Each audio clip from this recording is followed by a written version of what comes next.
L'interview aujourd'hui est consacrée à un précurseur de l'informatique. Cette marque, vous la connaissez tous, Thomson. Après quelques années d'errance, ce fleuron de l'industrie française fait son retour en 2013 et part à la conquête du marché. Un marché clairement dominé par les Américains et les Chinois. Mais le petit Français n'a pas dit son dernier mot. On en parle aujourd'hui avec celui à l'origine de cette renaissance. Stéphane Francet nous accompagne, le fondateur et directeur général de Metavisio Thomson Computing, puisque c'est son nom maintenant. Bonjour Stéphane Francet. Bonjour. Merci beaucoup de nous accompagner aujourd'hui dans Smart Tech. Ma première question est assez simple. Comment vous vous êtes retrouvé sur ce projet un peu fou de reprendre Thomson ? Vous savez, d'abord c'est une affaire familiale, parce que mon père avait fait 30 ans chez Thomson. Il était ingénieur maison et évidemment, j'ai été un petit peu élevé au biberon Thomson. Et donc évidemment, moi j'ai travaillé en fait dans le groupe PPR, chez Surcouf. J'ai été directeur achat, donc j'ai quand même un parcours très informatique. Et j'ai eu envie de relancer une marque française qui est aujourd'hui internationale et qui est la seule marque européenne internationale. Évidemment, le son Thomson est venu à mon oreille. Et effectivement, sur la partie informatique, c'est nous, avec mon équipe en 2013, qui avons repris la marque et qui l'avons développée maintenant dans 37 pays cette année. Un beau pari. Donc, comment vous expliquez, je le disais, que cette entreprise soit restée dormante pendant quoi ? Près de 20 ans ? Vous vous rappelez sûrement qu'à un moment donné, notre Premier ministre Juppé avait parlé de Thomson qui valait 1 franc, pardon, excusez-moi. Ouais. Et globalement, effectivement, il y a eu des tentatives aux États-Unis de pénétrer le marché avec l'informatique. Le marché s'est durci. Il y a 6 géants de l'informatique qui possèdent 80% du marché mondial. Et il y a énormément d'opportunités en ce moment, puisqu'effectivement, les 3 Chinois taïwanais sont un petit peu, en fait, par exemple, par rapport à l'Inde, le marché indien a interdit les Chinois de marché public. Et donc, il y a une opportunité pour une marque européenne, Thomson, connue, qui date du 19e siècle, qui a plus de 130 ans, et qui, globalement, en fait, fascine les Français. On va parler de comment vous la développez, cette entreprise, depuis 2013. Donc, comment, par quels moyens, moi, c'est une question que je me suis posée, évidemment, on ressuscite une société qui a quand même cette notoriété. Voilà, le nom Thomson nous dit quelque chose. Voilà, par quels moyens, comment on fait ? Alors, moi, j'avais une boîte de distribution. Je connaissais vraiment le milieu français-européen. Et évidemment, en fait, on a lancé des gammes produits, en fait, qui étaient moins chères, avec plus de technologie, parce qu'on a une stratégie de changement de technologie tous les 6 mois, là où les géants de l'informatique mettent plutôt 2 ans pour essayer de prendre un maximum d'argent.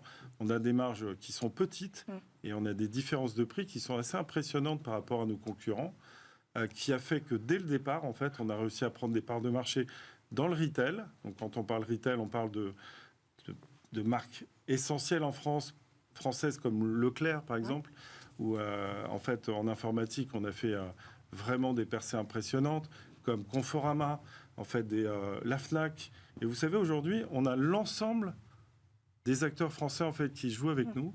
Et ça, c'est la première année. On est en 2023.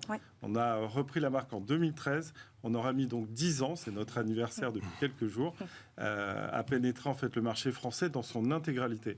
Mais on vend aussi des PC aux Américains. On est très fiers.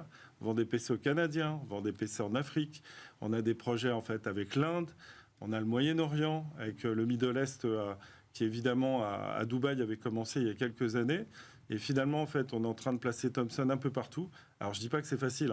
Je dis juste que, d'abord, on a une stratégie extrêmement, en fait, sympathique, puisque globalement, mais donc, on est moins pour reparler, cher. c'est ce que vous disiez. Le positionnement, donc, c'était de faire un peu moins cher. Bien sûr. C'était ça.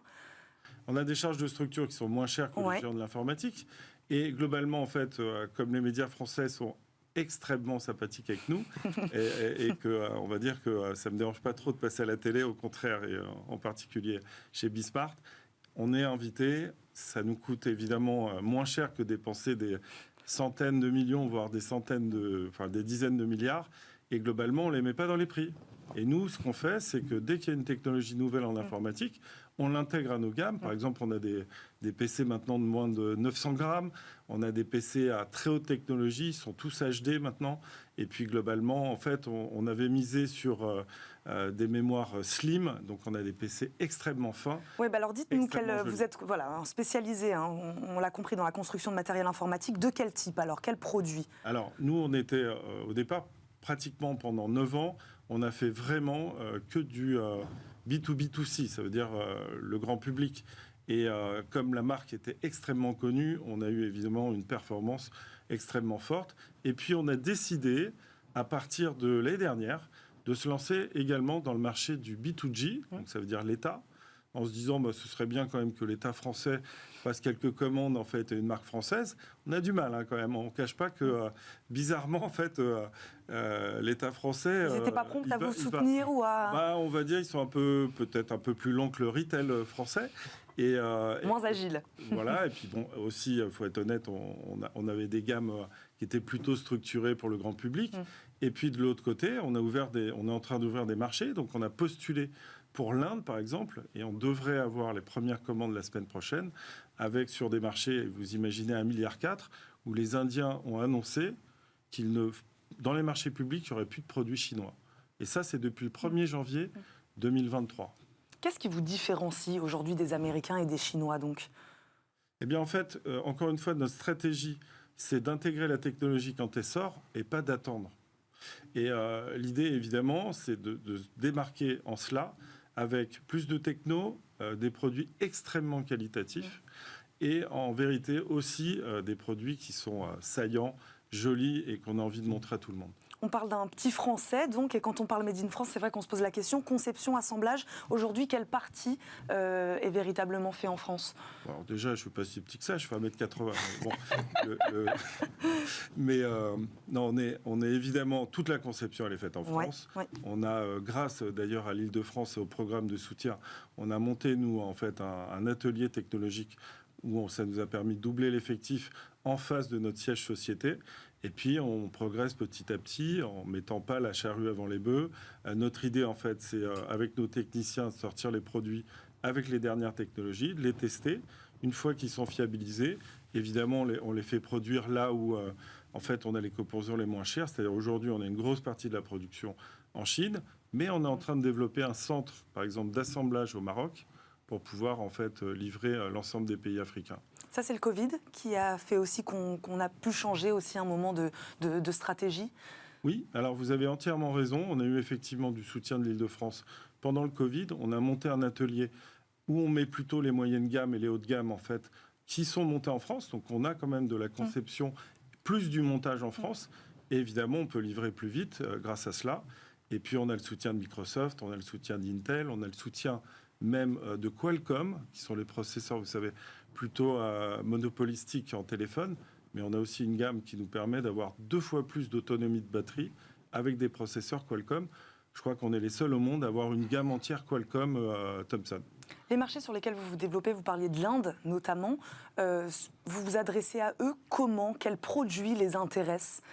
Vous savez, quand vous êtes indien et que vous êtes au gouvernement et que vous venez en fait quasiment dire non aux 3 marques qui pèsent plus de 50% du marché mondial, vous tournez vers en fait des sociétés qui ont et du prestige et en même temps la technologie. Donc Thomson est peut-être, pas dire l'unique, mais certainement la plus connue des marques informatiques en Europe.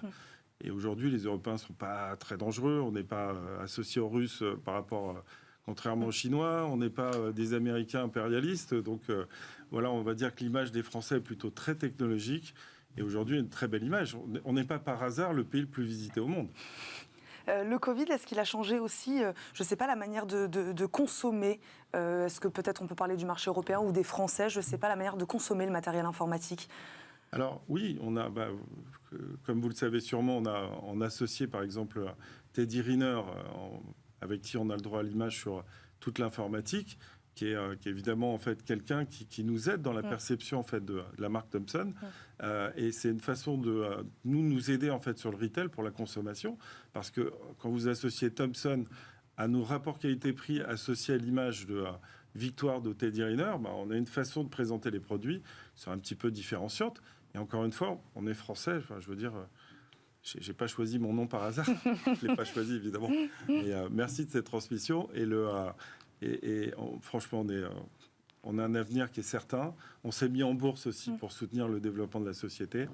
Et c'est vrai que je promets à tous ceux qui ont pris des actions un avenir florissant, parce que derrière, c'est devant nous, quoi. Là, on a une sacrée opportunité parce qu'effectivement, les marques chinoises, taïwanaises, les Chinois sont quand même très très proches des Russes. Et effectivement, de l'autre côté, les Américains sont un peu trop impérialistes en ce moment.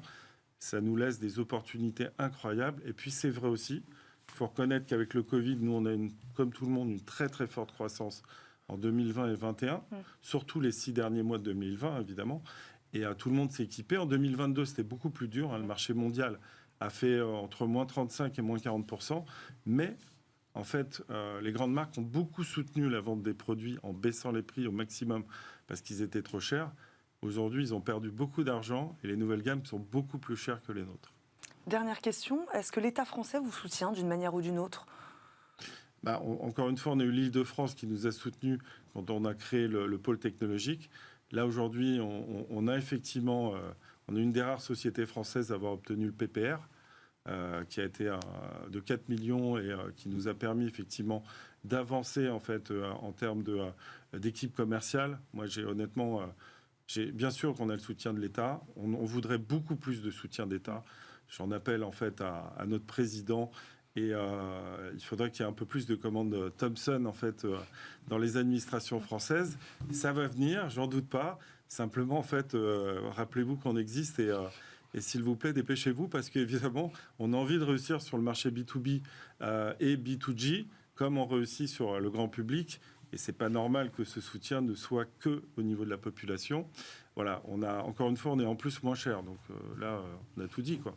Le message est passé, Stéphane Francet. Merci beaucoup d'avoir répondu à nos questions. Vous restez avec nous pour le reste de cette émission. Je rappelle, vous êtes le fondateur et directeur général, mais on l'avait compris, de Metavisio Thomson Computing. Merci. Je suis même président, excusez-moi. Et président, voilà. Fondateur, directeur, président. Président de Thomson Computing. Président. Merci beaucoup. Vous restez avec nous. Tout de suite, on passe au talk.